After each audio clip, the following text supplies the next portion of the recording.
He looks just like your son, the millionaire's girlfriend whispered when her eyes fell on the young boy sitting on the sidewalk. Jonathan Richardson froze. Those words, spoken so casually, sliced through the crisp December air and dragged him back to the wound he had tried to close for 5 long years.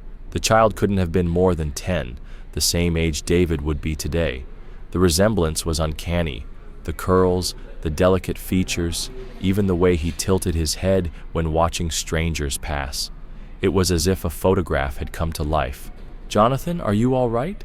You look like you've seen a ghost," Victoria chuckled, tightening the strap of her designer bag. "Come on, the restaurant's probably packed already." But Jonathan couldn't move. His eyes were locked on the boy, who now looked back with quiet curiosity.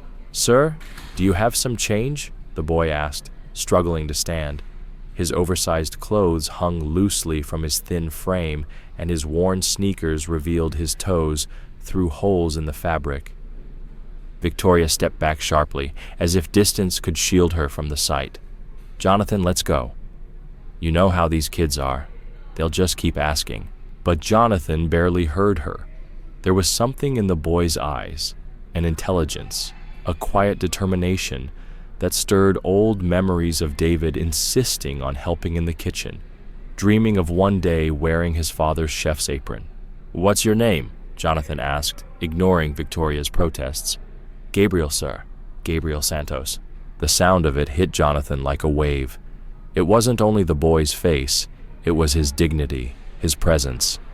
Even in hardship, Gabriel carried himself with the same inner strength David had shown, even during the most difficult hospital days. "Enough, Jonathan," Victoria hissed, tugging his arm. "We're late, and you're making a scene." But her words died on her lips. Gabriel had bent down to gather papers that had slipped from the hands of an elderly man struggling with his groceries. Without hesitation, the boy returned the documents carefully, then helped the man organize the bags. He didn't ask for anything in return. Jonathan's chest tightened. He hadn't felt his heart beat this fast in years. In Gabriel's small, simple act of kindness, he saw not only his lost son, but also the person he himself used to be, before grief turned him into stone. When Gabriel finally sat back down, he smiled shyly at Jonathan, a smile that carried resilience, hope, and something more powerful than words. And if you're wondering why a wealthy man would stand frozen in front of a boy on the street, stay with me. Because what happened next would change both their lives forever in ways no one could have imagined. Victoria rolled her eyes. "Jonathan, please. You're embarrassing yourself." She glanced around nervously, checking to see if anyone she knew was watching. But Jonathan didn't hear her. His mind had gone back 5 years to the hospital room where David, even frail from treatments, always managed to smile at the nurses, where he shared his toys with other children, where he asked if his father was all right when he was the one who needed comfort. "Gabriel," Jonathan whispered, as if testing the name. "How old are you?" 10, sir. I'll be 11 in March." Jonathan's breath caught. The same age David had been, the same birthday. Victoria exhaled in exasperation. "Wonderful! Now you're interrogating him. Jonathan, you're acting ridiculous. He probably hasn't even been to school, and here you are treating him like he matters." Jonathan turned his gaze on her slowly, the weight of his silence sharper than any reply. Jonathan finally turned to face her, his voice steady. "Don't be dramatic. You know what I meant. People have to learn to stand on their own. Handouts only bring more of them here." Gabriel lowered his head, shrinking into himself, not out of anger, but with a quiet sadness, as if he'd heard similar words many times before. "Where do you sleep, Gabriel?" Jonathan asked, ignoring Victoria's sharp sigh.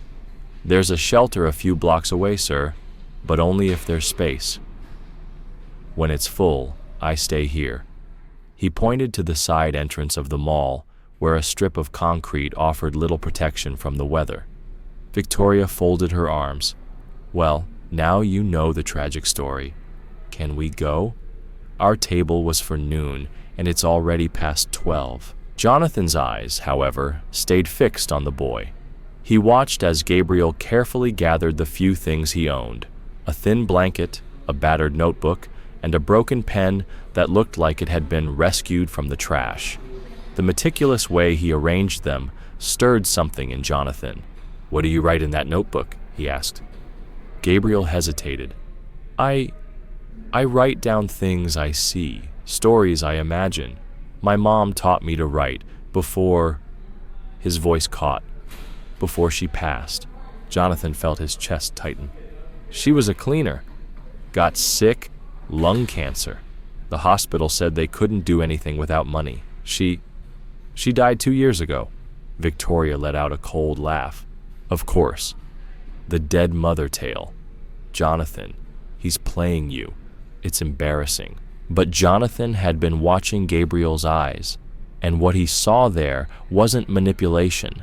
It was a grief he recognized all too well. The grief of losing someone you love because you can't fight the system, because illness doesn't wait, because life is cruel when you have no safety net. "You still write stories?" Jonathan asked quietly. Gabriel nodded shyly. "I write about people helping each other, about families who stay together, kids who have parents that love them." He paused, as though he had said too much. "They're just silly stories." "They're not silly," Jonathan said firmly, surprising even himself. "Dreaming is the most important thing a person can do." Victoria snorted. "Oh, wonderful. A philosophy lesson on the pavement. Jonathan, if you don't come with me right now, I'm leaving. And you can explain to everyone why you'd rather play social worker than have lunch." It was in that moment that something inside Jonathan shifted, like a fog lifting. He looked at the woman he had spent 2 years beside and realized he was staring at a stranger. When had he lost sight of what mattered?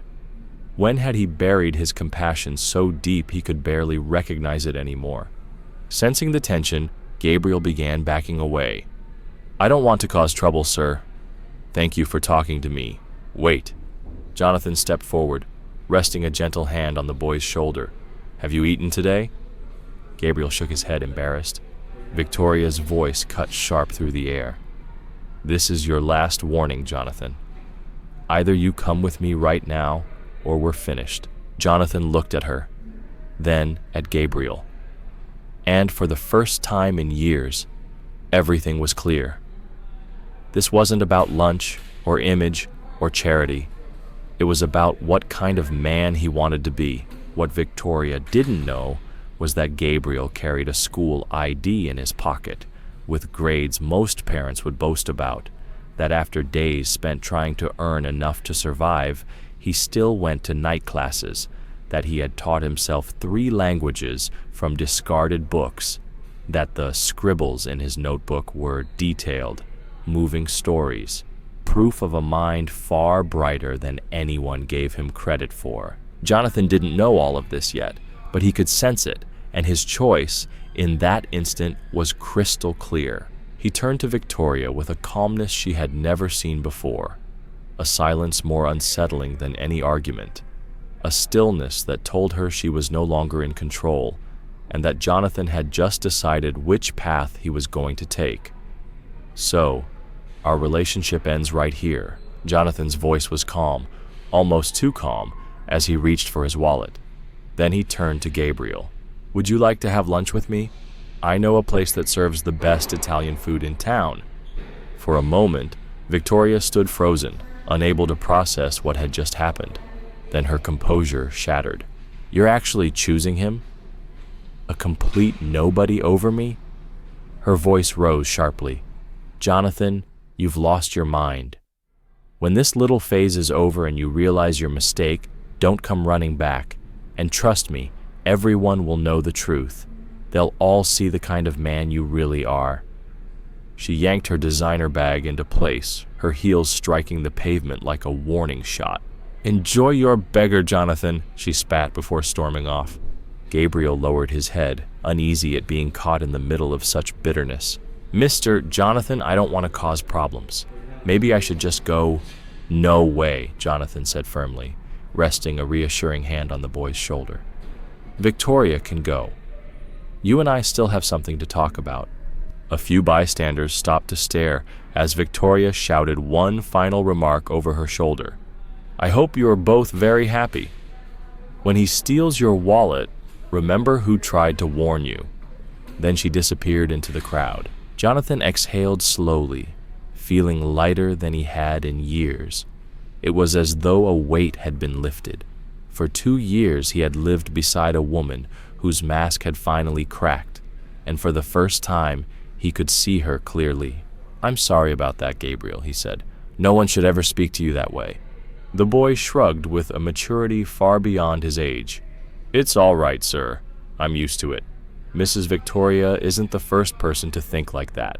As they walked together toward the restaurant, Jonathan noticed something curious.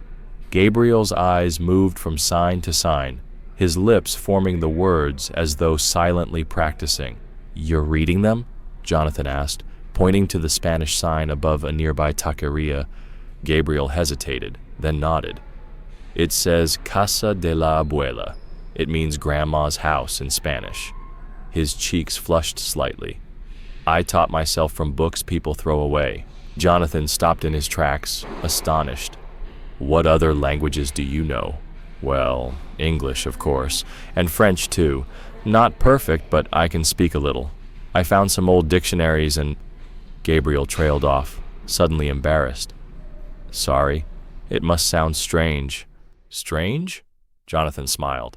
"Gabriel, that's extraordinary." A swell of admiration and indignation rose in him. How could a child with so much ability be left to fend for himself on the streets, while others squandered opportunities they didn't even value?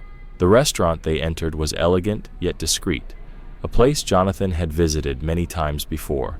The waiter greeted him with professional ease, but Gabriel looked around nervously, his wide eyes reflecting both awe and fear. "You can order anything you like," Jonathan said softly. Gabriel scanned the menu with careful attention, his lips moving as he read. Jonathan realized the boy wasn't just studying the dishes. He was memorizing the prices, trying to choose the cheapest ones. "Gabriel," Jonathan said gently, "I want you to pick the meal you want most, not the one that costs the least." The boy looked up in surprise. "How did you know?" "Because I would have done the same thing," Jonathan replied with a warm smile. "My father once told me, kindness doesn't have a price tag, but it always has value, and today, its value is in you feeling welcome here." As they waited for their food, Jonathan began asking questions no one had ever cared to ask Gabriel before, and the answers shocked him. The boy studied at night and consistently ranked at the top of his class. He survived on the streets, yet still found ways to protect and help younger children. He read discarded books, filling his notebooks with essays about fairness and society, insights that would put many university students to shame. "Have you ever thought about going to college?" Jonathan asked. Gabriel chuckled softly, though without bitterness. "Sir, I can barely afford food. College is too big a dream for someone like me." "Someone like you," Jonathan repeated. "Gabriel, someone like you is exactly who should be in college." He paused, an idea forming. "Would you take a little test for me?" Gabriel tilted his head. "What kind of test?" Jonathan unlocked his phone and opened a translation app. "Speak to me in French, any subject, just so I can hear your level." Gabriel hesitated at first, but then, in fluent, deliberate French, he began to speak about his dream of studying literature, of becoming a writer, of telling stories that mattered. Jonathan leaned back in his chair, listening in awe. For the first time in years, he felt something stirring inside him, hope. As Gabriel spoke, Jonathan realized something unusual. Several people at nearby tables had stopped eating to listen. The boy's words, spoken in flawless French, held their attention as if they were witnessing a performance. An elegant woman at the next table finally stood and approached. "Excuse me," she said gently in English. "I couldn't help overhearing. I'm a language professor at Columbia University, and I must say, I haven't heard such beautiful French from a self-taught student in years. How did you learn?" Gabriel's face turned red. "Books, old movies with subtitles, when I can watch them at the library, and A lot of practice talking to myself. The woman introduced herself as Dr. Sarah Chun. With Jonathan's nod, she sat at their table. Have you ever taken any language proficiency tests? TOEFL? SAT? Gabriel shook his head. No, ma'am. I've never had the money. Dr. Chun glanced at Jonathan, then leaned forward. Our university runs a scholarship program for extraordinary students in difficult situations. If you're interested, I can arrange free testing. From what I've just heard, you'd be a perfect candidate. Gabriel's wide eyes turned to Jonathan, almost asking permission to dream. That would be incredible. Jonathan felt something awaken in him, something he hadn't felt since his son was alive, a sense of purpose. Dr. Chun, could we schedule the test for next week? Of course. Actually, she smiled, I'd like to do better. Gabriel, come to the university tomorrow. I want some of my colleagues to meet you. I have a feeling you may be exactly who we're looking for in our pilot program. She left her card, set the appointment, and departed. Gabriel sat stunned, clutching the card as though it might vanish. Mr. Jonathan, I don't even know how to thank you. No one has ever believed in me like this before. Jonathan leaned closer. You don't need to thank me. Just be yourself. Show the world what you can do. But then his voice softened. There's something you should know. I had a son. He passed away 5 years ago. He was your age. And today, for the first time since then, I feel like maybe there's a reason I'm here, sitting with you right now. Gabriel lowered his eyes, sensing the weight in Jonathan's words. You said had. May I ask what happened? Jonathan swallowed hard. Cancer. He fought for 2 years. He was just like you, bright, kind, always helping others, even when he was suffering. Seeing you today reminded me that there are still good hearts in this world. What Jonathan didn't know was that, across town, Victoria was already preparing her revenge. At that very moment, she sat at the bar of the most exclusive club in the city, surrounded by her usual circle. With venom in her tone, she told a twisted version of the story, how she had been humiliated, how Jonathan had lost his senses, how a clever street boy had manipulated him for money. Her friends listened, some nodding, some gasping, but what Victoria didn't notice was the small glow of phone cameras recording her every word. And in the digital age, careless words have a way of echoing back louder than the speaker ever intended. Meanwhile, Gabriel walked beside Jonathan, unaware of the storm gathering. His eyes carried a rare mix of hope and disbelief. For the first time in years, the road ahead looked bright, filled with possibilities he had never dared to imagine. But the truth about life is simple. When a new light begins to shine, there are always those who try to put it out, and a person's real strength is measured not by success, but by how they face the ones who try to destroy them. 3 days later, Victoria awoke to chaos. Her phone was buzzing nonstop. Overnight, her name had exploded online. The video of her bitter words at the club had gone viral with the hashtag #EliteExposed. Her own voice echoed back at her on every platform. They'll steal from you. Beggars are worthless. People like that should fend for themselves. Millions had watched. Millions had judged. First came Marcus, her boss at the luxury advertising agency. Victoria, you're fired. Clients are pulling out. We can't risk having you represent this company. Then came Amanda, her closest friend and the organizer of the city's elite social events. I'm sorry, Vic, but you're out. Everyone's furious. You've embarrassed us all. Victoria had wanted revenge. Instead, she had exposed herself. One by one, every pillar of Victoria's carefully constructed life collapsed. The exclusive club revoked her membership. Her closest friends stopped returning her calls. Even the lavish apartment she shared with 2 roommates was no longer hers. Both demanded she leave immediately. While her world crumbled, Gabriel's was just beginning to take shape. At Columbia University, he astonished not only Dr. Chun but an entire panel of distinguished professors. His placement exams shattered previous records. "In my 20 years in academia," declared Dr. Martinez, director of the Modern Languages Department, "I have never encountered a self-taught student with this level of skill. Gabriel is not just deserving of a full scholarship, he is exactly the kind of remarkable student this university should be proud to highlight." Jonathan listened with a pride he hadn't felt in years. Watching Gabriel on that campus, exchanging ideas in fluent French with scholars and professors, felt like witnessing a miracle unfold right before his eyes. "Are you sure you want to do this?" Jonathan asked as they walked across the quad after the council meeting. Gabriel smiled, gripping the acceptance letter that would change his future forever. "Mr. Jonathan, for the first time in my life, I am absolutely certain about something." At that moment, Jonathan's phone rang. It was Victoria. Her voice, once sharp with arrogance, was now trembling with desperation. "Jonathan, please, you have to help me. My whole life is falling apart because of one stupid video. I didn't mean those things. You know me, Jonathan. I was angry." Jonathan's reply was steady. "No, Victoria. You showed exactly who you are. Those weren't careless words. That was your true self speaking." "But you don't understand," she cried. "I lost my job, my friends, everything. People are threatening me online. Please, just say something in my defense. Anything." Jonathan glanced toward Gabriel, who stood by a classroom window, completely absorbed as he watched a philosophy lecture unfold.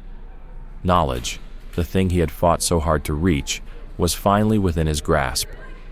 "Victoria," Jonathan said quietly, "3 days ago you mocked me for treating Gabriel like a human being. Today, he received a full scholarship to one of the top universities in the country. Tell me, who was right?" The silence on the other end of the line said everything.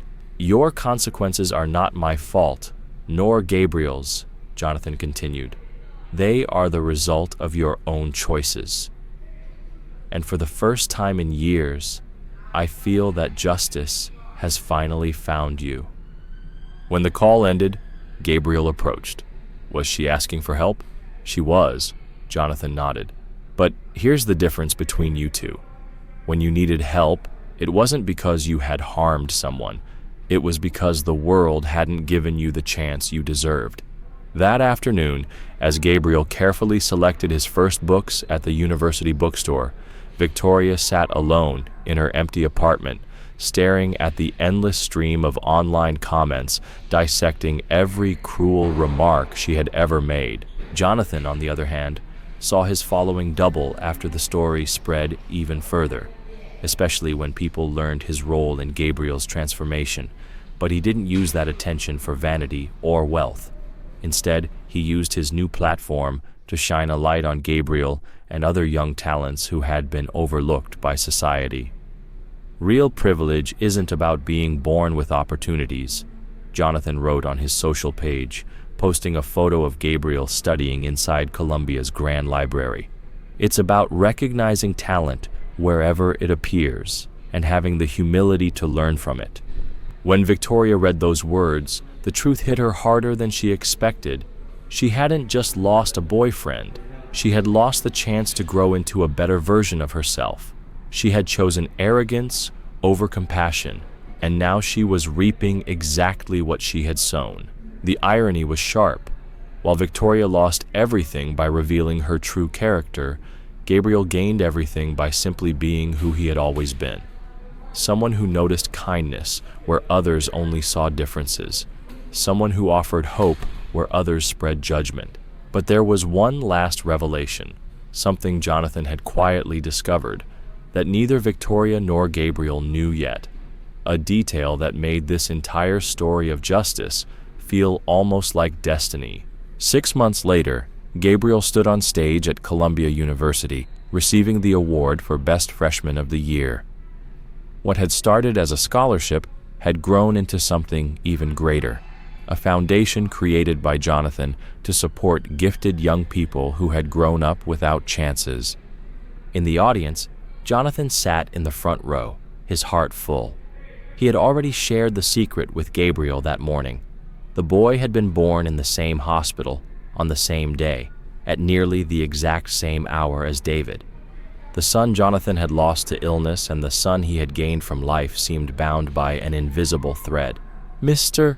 Jonathan," Gabriel had whispered, his voice trembling with emotion, "I think your son sent me to you." That evening, as Gabriel accepted his award, his voice rang clear across the hall. "I am even grateful to those who doubted me," he said, pausing before adding, "because they taught me that the best answer to prejudice is not anger, but proving them wrong with success."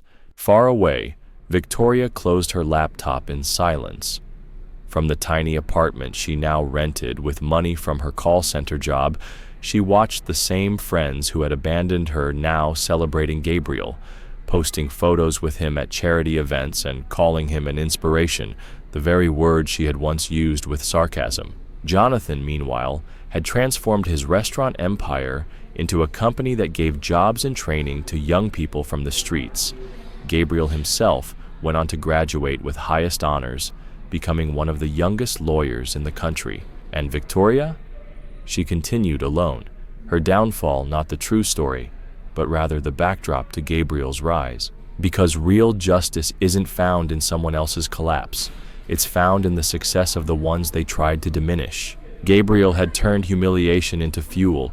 He had proven that when your character is strong, even obstacles can be turned into stepping stones. Sometimes, the universe doesn't bring people together by accident.